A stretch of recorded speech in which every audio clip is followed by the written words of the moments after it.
Hi there, and welcome to a tutorial on how to import a Minecraft Java world using the Minecraft EDU pack by Computers for Kids. Firstly, select a lesson that you would like to use. For this example, I'm using 3.02 Treasure Hunt. Under Worlds, I'm going to click on the blue one which says Treasure Hunt Java Edition. After you click on it, it will say Download Complete in the bottom left corner, and then click on Access the World in your Downloads folder. Once you've clicked on that, go over to the Downloads. As you can see, I've downloaded 3.02 Treasure Hunt for Java Edition. Now what I'm going to do is I'm going to first extract files to the same location. Once the files are extracted, it will create a folder called 3.02 Treasure Hunt, just like the file name that we've downloaded. Double click on the folder, and inside the treasure hunt _JED, you'll find 3.2 Treasure Hunt. So what we're going to do is we're going to copy this file over here by right clicking on it and saying copy.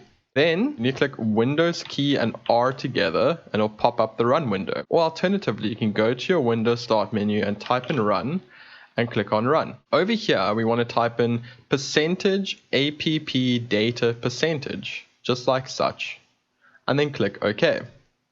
Go to .minecraft on top and then find the saves folder. Double click on the saves folder, and now this is where we're going to put our worlds that we've downloaded.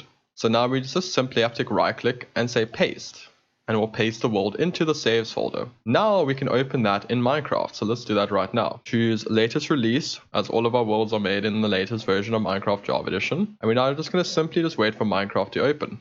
After Minecraft is open, we can go over to single player, and we can see that the world that we've downloaded is now imported into our Minecraft Java Edition. And that's it, you're finished. You have imported the world into Minecraft Java Edition. Thank you.